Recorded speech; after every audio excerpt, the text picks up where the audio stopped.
लंबा आप सभी का स्वागत है आपके अपने YouTube चैनल स्टडी दुनिया में। हमारे पास टॉपिक चल रहा था हिमालय। हिमालय को 4 भागों में डिवाइड किया था सर्वे ऑफ इंडिया ने, जो कि भौगोलिक विभाजन था। ट्रांस, मान, मध्य और शिवालिक, उनका हम जिक्र कर चुके थे। लेकिन उसी में एक पार्ट और बचता है कि जैसे कुछ इस प्रकार से अपना हिमालय आता है और बिल्कुल जैसे ही पूर्वोत्तर भारत में ये हिमालय पहुंच जाता है तो यहाँ पर इनको अलग अलग डिफाइन कर पाना मुश्किल होता है। ये महान है, महान के बाद में मध्य और मध्य के बाद में शिवालिक। इनको कोसी नदी तक तो भाई अलग अलग हम अच्छे से डिफाइन कर सकते हैं, लेकिन उनके बाद इनकी दूरी या चौड़ाई भी बहुत कम हो जाती है, तो अलग अलग पहाड़ियों के रूप में ही हमें पढ़ना पड़ता है। तो आज का टॉपिक क्या रहेगा? सारा का सारा पूर्वोत्तर राज्यों की पहाड़ियाँ, कहाँ पर कौन से राज्य में कौन सी पहाड़ियाँ आएगी। तो पूर्वोत्तर राज्यों की जब पहाड़ियों की बात करेंगे तो भी पूर्वोत्तर में सबसे पहले कौन से राज्य आते हैं? पूर्वोत्तर राज्यों की पहाड़ियां जब इसमें जिक्र करते हैं तो 7 राज्य हैं जिसको हम 7 सिस्टर के नाम से जानते हैं। सिक्किम, पूर्वोत्तर राज्यों में 8 राज्य आते हैं और सिक्किम को छोड़कर बचे हुए 7 राज्य उसको हम 7 सिस्टर के नाम से जानते हैं। जब सिक्किम में तो हमने देख लिया था कि कंचनजंगा महान हिमालय तक है, वहां तक हम इसको अच्छे से डिफाइन भी कर पा रहे थे कि कौन सा महान है, मध्य या शिवालिक है। लेकिन उसके बाद जैसे ही हम अरुणाचल प्रदेश में जाते हैं तो वहाँ पर क्या है भाई, पहाड़ियों को डिफाइन नहीं कर पाते हैं। अरुणाचल प्रदेश, जब अरुणाचल प्रदेश में आगे जाएंगे तो यहाँ पर कौन सी पहाड़ियाँ पाई जाती है? तो सबसे पहले पाई जाएगी डुला। कौन सी आएगी? डुला, मिरी, अबोर, मिसमी। डुला, डुला के बाद मिरी, अबोर, मिसमी, और नेक्स्ट में आ जाता है पटकाई बूम। पटकाई बूम, ये सारी पहाड़ियाँ हैं और इसी प्रकार क्रम से लगी हुई है। नामचा बरुआ पर्वत भाई महान हिमालय का हिस्सा है, तो वो थोड़ा सा इसके बाद वाली है। जब इसको मैप से देखेंगे थोड़ा सा आप लोगों को और दिखाना चाहता हूँ मैं, जो चीज़ें क्या इंपॉर्टेंट है उसी का जिक्र करेंगे। जैसे इस प्रकार से हम देख पा रहे हैं तो ये कहाँ से कहाँ तक आ जाती है, ये देखेंगे तो इसी में क्या आ रहा है। अरुणाचल प्रदेश यहीं से स्टार्ट होगा, यह अरुणाचल प्रदेश, यहाँ से भूटान के बाद ये वाला। तो यहाँ पर कौन सी पहाड़ियाँ आ रही है? डुला, मिरी, अबोर, मिसमी और पटकाई बूम। ये जो पटकाई बूम है पहाड़ी, ये नामचा बरवा से क्या है और आगे तक फैली हुई है, यानी कि इस जगह पर आती है पटकाई बूम। तो इसी प्रकार से प्रश्न और बनता है कि पैसे ही पटकाई बूम और भारत की सबसे पूर्वी पहाड़ी कौन सी आ जाती है? पटकाई बूम, यानी कि इसके बाद क्या है भी, भारत की कोई पूर्व की ओर पहाड़ी नहीं है। इसी में ही क्या है, कुछ दर्रे पाए जाएंगे जैसे बूमडिला दर्रा। बूमडिला दर्रा ये कहाँ पर है? अरुणाचल प्रदेश में स्थित है। फिर एक दर्रा आता है यांगयाप दर्रा, वो यहीं पर आएगा जहाँ से सतलुज नदी भारत में प्रवेश करती है। एक आता है दिफू दर्रा, ये भारत और म्यांमार के मध्य में क्या स्थित है अभी, व्यापार के लिए प्रत्येक वर्ष खुला रहता है। और इसी के एंड में एक दर्रा और आता है पाकसांड दर्रा। तो ये क्या रहेगा? सारा का सारा पाकसांड दर्रा ये अरुणाचल प्रदेश से लेकर इधर, जब पड़ोसी देश की बात करते हैं तो म्यांमार आ जाता है। म्यांमार में एक जगह आती है मांडले, मांडले के मध्य में जोड़ता है भी। मांडले एक जेल भी थी, बहुत फेमस थी, जहाँ पर एक व्यक्ति को भेजा गया था। कौन व्यक्ति थे हिस्ट्री के अकॉर्डिंग भी आप लोग हमें कमेंट बॉक्स में जरूर बताना भी मांडले जेल में किसको भेजा गया था। तो इस प्रकार के 4 दर्रे कहाँ पर मिलेंगे? अरुणाचल प्रदेश में बूमडिला, बूमडिला के बाद में यांगयाप दर्रा, दिफू दर्रा, दिफू दर्रा के बाद में पाकसांड दर्रा। जो दिफू दर्रा है ये किस किस के मध्य में स्थित है? भारत और म्यांमार के मध्य में स्थित है और व्यापार के लिए प्रत्येक वर्ष खुला रहता है। तो इस प्रकार की जो बातें हैं तो क्या रहेगा? पटकाई बूम, भारत की सबसे पूर्वी पहाड़ी कौन सी आती है? पटकाई बूम। कितनी बार प्रश्न पूछा गया पता ही नहीं है। भारत की सबसे पूर्वी पहाड़ी, सबसे पूर्वी पहाड़ी कौन सी आती है? पटकाई बूम। नेक्स्ट में आगा अरुणाचल प्रदेश के दर्रे। जब दर्रों की बात करेंगे तो सबसे पहले आ जाता है बोमडिला दर्रा। बोमडिला दर्रा ये कहाँ पर स्थित है? अगर इसकी बात करते हैं तो ये अरुणाचल प्रदेश के उत्तर और पश्चिमी भाग में स्थित है। तो ये अरुणाचल प्रदेश और तिब्बत को जोड़ने का काम करता है। अरुणाचल प्रदेश और तिब्बत को जोड़ता है, जहाँ पर क्या स्थित है अभी? तिब्बत, अरुणाचल प्रदेश और लहासा। अरुणाचल प्रदेश और प्लस लहासा, ये एक जगह है कहाँ पर? तिब्बत में। अभी तिब्बत प्रश्न पूछे जा सकते हैं। फिर सेकंड में ही अरुणाचल प्रदेश में आ जाता है एक यांग याप दर्रा। तिब्बत से सतलुज नदी भारत में प्रवेश करती है। क्या रहेगा? तिब्बत से सतलुज नदी भारत में प्रवेश करती है।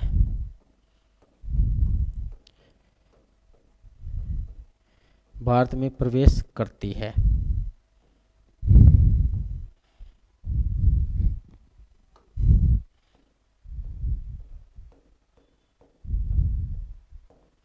नेक्स्ट में बात करेंगे, एक दर्रा और आएगा इसी में, दीफू दर्रा। दीफू दर्रा ये किस में आएगा? भारत और म्यांमार के मध्य, या अरुणाचल प्रदेश भी कह सकते हैं, भारत प्लस म्यांमार। म्यांमार व्यापार के लिए 12 महीने खुला रहता है, यानी प्रति वर्ष खुला रहता है। व्यापार के लिए प्रति वर्ष खुला रहता है, या पूरे वर्ष खुला रहता है, ये बात लिखिए भी अच्छी रहेगी। व्यापार के लिए पूरे वर्ष खुला रहता है।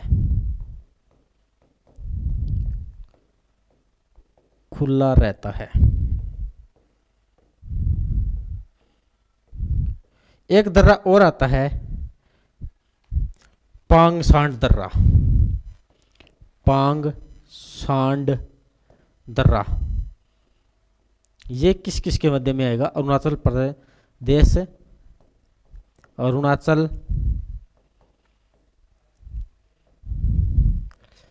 प्रदेश और प्लस में मांडले। और मांडले कहाँ पे है? म्यांमार में है मांडले। मांडले जेल वाला आपसे क्वेश्चन पूछा गया है, कृपया बताने का कष्ट करें भी कमेंट बॉक्स में, कौन से नेता को मांडली जेल में भेजा गया था भाई। इस प्रकार से ये चीजें आ जाती हैं। अरुणाचल प्रदेश की पहाड़ियाँ डोला, मिरी, अबोर, मिसमी और पटकाई बूम। दर्रे की बात करते हैं, बोमडिला दर्रा अरुणाचल प्रदेश में और लहासा को जोड़ता है। यांगयाप दर्रा तिब्बत में सतलुज नदी भारत में प्रवेश करती है, या तिब्बत से सतलुज नदी भारत में प्रवेश करती है। नेक्स्ट में आ जाएगा दीफू दर्रा, भारत और म्यांमार के मध्य व्यापार के लिए पूरे वर्ष खुला रहता है। पांग सांड दर्रा ये अरुणाचल प्रदेश और मांडले के मध्य में स्थित है। नेक्स्ट में जब थोड़ा और आगे जाएंगे तो कौन सा राज्य आएगा भाई? नागालैंड। और नागालैंड में कौन सी पहाड़ियाँ आती हैं भाई? नाग पहाड़ियाँ। कोई ज़्यादा मुश्किल वाली बात नहीं है। नागालैंड 1 नंबर फरीगा है। यहाँ पर पहाड़ियाँ कौन सी आएगी? नाग पहाड़ियाँ। कौन सी आ जाती है? नाग पहाड़ियाँ। फिर इसी के बाद एक राज्य आ जाता है मणिपुर। मणिपुर, मणिपुर में कौन सी पहाड़ियाँ होंगी भाई? जब मणिपुर में बात करेंगे तो कौन सी पहाड़ियाँ आएगी? मणिपुर में एक पहाड़ी आती है लेमाटोल। एग्जाम में प्रश्न बहुत बार पूछा गया, कौन सी पहाड़ी आएगी? लेमाटोल। इसको याद कैसे रखोगे लेमाटोल को? कि मणि मिलते ही बंदा क्या हो जाता है? लौटने लग जाता है, लंबा हो जाता है, टोल मटोल हो जाता है। और इसी में एक दर्रा आता है तुजू दर्रा। मणिपुर में स्थित है एक दर्रे की बात करेंगे, कौन सा दर्रा आएगा? तुजू दर्रा। तुजू दर्रा ये कहाँ से है? ये इम्फाल, और मणिपुर की राजधानी कौन सी आ जाती है? इम्फाल। और इम्फाल और म्यांमार कैसे मध्य में स्थित है? इम्फाल। प्लस बात करेंगे म्यांमार, और म्यांमार की राजधानी कौन सी आती है? अभी म्यांमार की राजधानी के बारे में जब बात करेंगे कौन सी होगी, कमेंट बॉक्स में बताना। आप लोगों के लिए ही ये प्रश्न फिर से रहता है भी म्यांमार, यहाँ तक चला जाता है। नेक्स्ट में आगे चलेंगे, मणिपुर के बाद में मिजोरम। मिजोरम, मिजोरम में कौन सी पहाड़ियाँ आएंगी भाई? मिजो हिल्स। कौन सी पहाड़ियाँ होंगी? मिजो हिल्स। मिजो हिल्स, इनके मध्य में कौन सी पहाड़ियाँ आएंगी? Hills, Mizo hills. प्रश्न पूछ लिया जाता है भी मिजो हिल्स। उसी के बाद में आसान सा प्रश्न कोई नहीं पूछेगा, लुसाई की जो पहाड़ियाँ हैं वो कहाँ पर हैं भाई? ये प्रश्न काफ़ी मोस्ट इंपॉर्टेंट है। लुसाई की पहाड़ियाँ, सिंपल प्रश्न पूछा जाता है भी कहाँ पर स्थित है? मिजोरम में स्थित है। उसी के बाद जब थोड़ा सा इसके आगे, यानी कि हम कहाँ से कहाँ तक बातें करते आ रहे हैं, पहले हमने अरुणाचल प्रदेश की बात करी, नागालैंड की, फिर आगे मणिपुर की और मिजोरम की। इसी के साथ मिजोरम में साथ में लगता हुआ त्रिपुरा। यहाँ पर त्रिपुरा में क्या है भी? कोई पहाड़ियाँ नहीं है, जो कि 3 ओर से बांग्लादेश से घिरा हुआ है। फिर थोड़ा सा और ऊपर चलेंगे तो भी मेघालय में क्या आ जाती हैं अभी? 3-4 पहाड़ियाँ आ जाती हैं। कौन सी? गारो, खासी और जैंतिया। उससे पहले हम जिक्र करेंगे असम में भी। असम में कौन सी पहाड़ियाँ आती हैं उसके जब जिक्र करेंगे तो क्या आएगा? बराइल, मिकिर और रेगमा। ये क्या है पर पहाड़ियाँ स्थित हैं असम में। अभी असम में जिक्र करेंगे तो बराइल, बराइल, मिकिर और रेगमा की पहाड़ियाँ स्थित है। रेगमा, बराइल, मिकिर और रेगमा की पहाड़ियाँ कौन से राज्य में स्थित है? ये सारी की सारी असम में है। असम के बाद एक और बचता है मेघालय। क्या रहेगा? मेघालय। मेघालय में बात करेंगे तो यहाँ पर कौन सी पहाड़ियाँ आ जाती हैं? गारो के बाद खासी, गारो, खासी और जैंतिया। गारो, खासी और जैंतिया की पहाड़ियाँ स्थित है। जैंतिया की पहाड़ियाँ स्थित है और इन्हीं तीनों पहाड़ियों के नाम से क्या है भी? जनजातियाँ भी स्थित हैं। जनजातियाँ स्थित है। क्या रहेगा? जनजातियाँ। तीनों क्या है? जनजातियाँ भी है। तीनों जनजातियाँ भी है।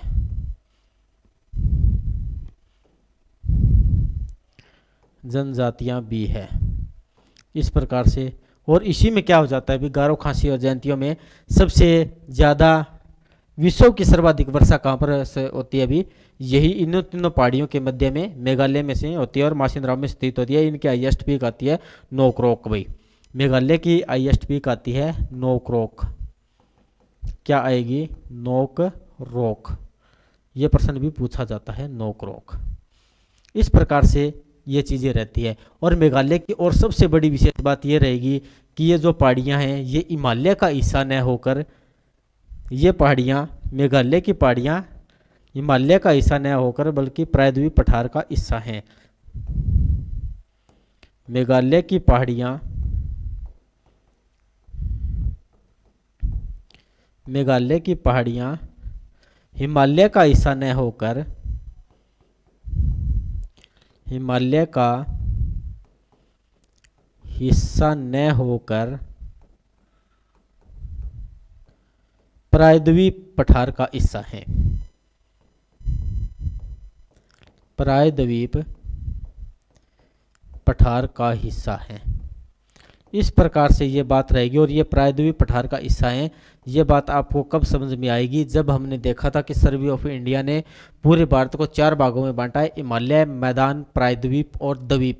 जब हम प्रायद्वीप पढ़ेंगे तो यहाँ पर इस बात को बहुत अच्छे से देखेंगे कि भी ये हिमालय की पहाड़ियाँ प्रायद्वीप भारत में कैसे आई थी। आप लोग एक बार इसी को इतना याद रख लेना कि ये हिमालय का हिस्सा न होकर बल्कि प्रायद्वीप पठार का हिस्सा है। ये इस प्रकार से ये पूर्वोत्तर राज्यों की पहाड़ियाँ आती हैं। कौन से राज्य में कौन सी पहाड़ी आई है और कौन सा दर्रा आता है। तो इसी प्रकार से जब थोड़ा सा और आगे चलते हैं तो यानी कि ये क्या आएगा? पूर्वोत्तर इस प्रकार से आ जाता है। इसी के बीच में क्या रह जाता है? एक छोटा सा त्रिपुरा। इस प्रकार से ये क्या है? पूर्वोत्तर राज्य। इसी में क्या आता है? एक पर्वत स्थित है और ये भी क्या है? हिमालय का ही पार्ट है, अराकोनयोम पर्वत। और ये कहाँ पर है, म्यांमार में स्थित है। और भारत और म्यांमार के मध्य में क्या करता है कि ये प्राकृतिक सीमा बनाता है। तो एक पर्वत आएगा अराकोनयोम पर्वत श्रृंखला, म्यांमार में स्थित है। भारत और म्यांमार के मध्य में एक प्राकृतिक सीमा बनाते हैं। तो अराकोनयोम पर्वत श्रृंखला ये कहाँ पर है, म्यांमार में स्थित है। क्या रहेगा, अराकोनयोम पर्वत श्रृंखला।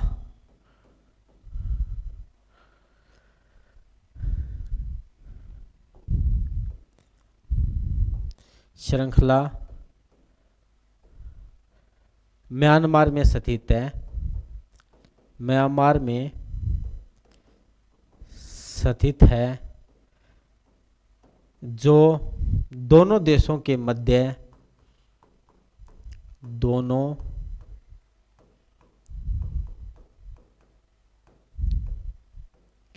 देशों के मध्य सीमा बनाता है। सीमा बनाता है। अगर प्राकृतिक सीमा भी पूछे तो भी कोई बात नहीं है, प्राकृतिक सीमा बनाता है। इस प्रकार से पूर्वोत्तर राज्यों की पहाड़ियों के साथ में हिमालय पूर्ण रूप से कंप्लीट है। चारों पार्ट, ट्रांस, महान, मध्य, शिवालिक और पूर्वोत्तर राज्यों की पहाड़ियाँ। इस प्रकार से आपने अगर हिमालय की सारी चीज़ें जो भौगोलिक विभाजन है उसको याद कर लिया, कोई भी प्रश्न आपसे गलत होने वाला नहीं है। अब इसी का एक पार्ट और बचता है हिमालय का प्रादेशिक विभाजन। और प्रादेशिक विभाजनकर्ता कौन आते हैं, एक ऑस्ट्रेलिया के व्यक्ति आते हैं, सर सिडनी बुराड़। उन्होंने 4 भागों में बांटा और आधार किसको माना था, नदियों को माना था। वो चीज़ें हम नेक्स्ट वीडियो में पढ़ेंगे, जल्दी आप लोगों के सामने होगी। कंटिन्यू फॉर्म में ये वीडियो आपको हर रोज़ डेली एक क्लास मिलती रहेगी। और इसी के लिए भी आप अपने नोट्स प्रॉपर रूप से तैयार कीजिए, क्योंकि आगामी परीक्षा कभी भी हो सकती है। सीईटी का कोई पता नहीं है कि ये ले तो 2 साल भी ना लें, और अगर एग्ज़ाम लें तो ये 1.5 महीने के अंदर भी एग्ज़ाम ले सकते हैं। तो इसीलिए भी अपनी तैयारी सुचारू रूप से रखिए। और वीडियो कैसी लगी इसके बारे में कमेंट ज़रूर कीजिए, ज़्यादा से ज़्यादा शेयर कीजिए और चैनल को सब्सक्राइब कीजिए। Thank you. जय हिंद, जय भारत।